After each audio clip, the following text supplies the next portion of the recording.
అందరికీ నమస్కారం. వాగ్దేవి యూట్యూబ్ ఛానల్‌కి స్వాగతం.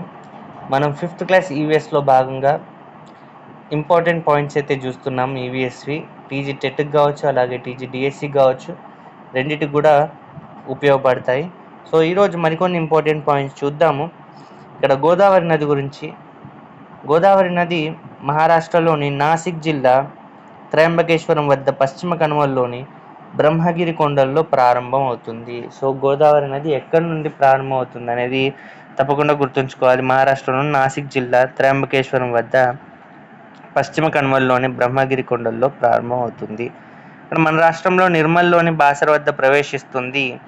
సుమారు 1465 కిలోమీటర్లు ప్రవహిస్తున్నది. ఇది కూడా తెలంగాణలో ఎక్కడ ప్రవేశిస్తుంది, ఎన్ని కిలోమీటర్లు ప్రవహిస్తుంది, ఇవన్నీ కూడా ఇంపార్టెంట్. మన రాష్ట్రంలో ఆదిలాబాద్, కరీంనగర్, వరంగల్, ఖమ్మంలో ప్రవహిస్తున్నది. అంటే ఇవి పాత జిల్లాల బట్టి ఆదిలాబాద్, కరీంనగర్, వరంగల్, ఖమ్మం జిల్లాలో ప్రవహిస్తుంది. అది మనం కొత్త జిల్లాలు చూసుకుంటే Nirmal, Nizamabad, Jagtial, Peddapalli, Mancherial, Jayashankar, Bhupalpally, Mulugu and Bhadradri Kothagudem district. So ఇది గుర్తుంచుకోవాలి మనం. అలాగే ఆదిలాబాద్, కరీంనగర్ తూర్పు పశ్చిమ గోదావరిని వేరు చేస్తుంది. ఓకే, సో ఇక్కడ 3 పాయలుగా విడిపోయి తూర్పు గోదావరిలోని అంతర్వేది యానాంల వద్ద బంగాళాఖాతంలో కలుస్తుంది. సో ఎక్కడ ఏ ప్లేస్ దగ్గర ఎన్ని పాయలుగా విడిపోయి కలుస్తుంది అని అడగచ్చు. 3 పాయలుగా విడిపోయి తూర్పు గోదావరిలోని అంతర్వేది యానంల వద్ద బంగాళాఖాతంలో కలుస్తుంది. ఇది తప్పకుండా గుర్తుంచుకోవాలి. దాదాపు ఇక్కడ పైన చెప్పినట్టు అన్ని పాత డిస్ట్రిక్ట్స్ లాగా ఉన్నాయి. ఇక్కడ ఆదిలాబాద్, కరీంనగర్, అది ఒకసారి గుర్తుంచుకోండి. ఇక్కడ గోదావరి జిల్లాల ప్రత్యేకం ఏంటి అంటే పులస చేప. ఇది గుర్తుంచుకోవాలి, పులస చేప. దీని శాస్త్రీయ నామం అడగొచ్చు, హిల్సా ఇలీషా. ఓకే, గోదావరి జిల్లాల ప్రత్యేకం ఏంటంటే పులస చేప. దాని శాస్త్రీయ నామం అడగొచ్చు, హిల్సా ఇలీషా. సముద్ర చేప. ఓకే, గోదావరిపై మొదటి డ్యామ్ ఏంటి అడగచ్చు, గంగాపూర్ వద్ద ఉంది. మొదటి డ్యామ్ గంగాపూర్ వద్ద అయితే ఉంది. ఇది నాసిక్, త్రయంబక్ పట్టణాల ప్రజలకు త్రాగునీరు అందిస్తున్నది. ఇదైతే గుర్తుంచుకోవాలి. మొదటి డ్యామ్ ఉంది కదా, అది గంగాపూర్ వద్ద ఉంది. ఎక్కడ ఉందని అడగవచ్చు, ఏంటి అనకుండా ఎక్కడ ఉంది అడగవచ్చు.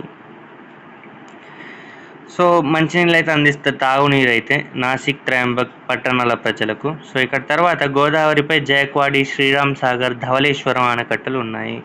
ఏ ఆనకట్టలు గోదావరిపై ఉన్నాయంటే జయక్వాడి, శ్రీరామ్ సాగర్, ధవళేశ్వరం గుర్తుంచుకోండి. అలాగే గోదావరి పరివాహక ప్రాంతం 3,12,812 చదరపు కిలోమీటర్లు ఉంది. ఇది భారతదేశ భూభాగంలో 10వ వంతు ఉంది. సో చాలా వరకు పెద్దది అనుకోవచ్చు. ఎందుకంటే ఇక్కడ ఇంగ్లాండు, ఐర్లాండ్ దేశాల మొత్తం భూభాగానికన్నా ఎక్కువగా ఉంది. సో చాలా ఇంట్రెస్టింగ్ పాయింట్, ఇది గుర్తుంచుకోవాలి తప్పకుండా. ఎందుకంటే గోదావరి పరివాహక ప్రాంతం 3,12,812 చదరపు కిలోమీటర్లు, భారతదేశ భూభాగంలో 10వ వంతు. అంటే ఇంగ్లాండ్, ఐర్లాండ్ దేశాల మొత్తం భూభాగానికన్నా ఎక్కువ. సో ఈ పాయింట్స్ అన్నీ కూడా చాలా ఇంపార్టెంట్. ఇక్కడ చూసుకుంటే నెక్స్ట్ బాసర జ్ఞాన సరస్వతి దేవాలయం. మనందరికి తెలిసిన బాసర జ్ఞాన సరస్వతి దేవాలయం. ఈ దేశంలోని 2వ జ్ఞాన సరస్వతి దేవాలయం. ఎందుకంటే మొదటిది కాశ్మీర్లో ఉంది. సో గుర్తుంచుకోవాలి. ఇది బాసర జ్ఞాన సరస్వతి దేవాలయం నిర్మల్లోని గోదావరి నది ఒడ్డున చాళుక్యుల కాలంలో నిర్మించబడింది. ఎవరి కాలంలో అడగవచ్చు, చాళుక్యుల కాలంలో. హైదరాబాద్కి 205 కిలోమీటర్లు, నిజామాబాద్కి 35 కిలోమీటర్ల దూరంలో అయితే ఉంది. సో ఈ పాయింట్స్ అన్నీ కూడా చాలా అంటే చాలా ఇంపార్టెంట్. మీరు ఒకసారి చూడండి, గుర్తుంచుకోండి. అలాగే టెక్స్ట్ బుక్స్ కూడా చూడండి, ఇది కూడా చూడండి. ఏదైనా డౌట్స్ ఉంటే గూగుల్లో చూడండి. సో ఎలా అయినా కూడా గుర్తుంచుకోండి. సో తప్పకుండా ఎగ్జామ్స్లో రావచ్చు. ఏమైనా తప్పులు ఉంటే క్షమించండి. అలాగే ఏమైనా డౌట్స్ ఉంటే కామెంట్స్ రూపంలో తెలపండి. వీడియోని లైక్ చేయండి. ఇంకా ప్రిపేర్ అయ్యే వాళ్ళకి కానీ అందరికి కూడా షేర్ చేయండి. సబ్స్క్రైబ్ చేయండి. Thank you so much.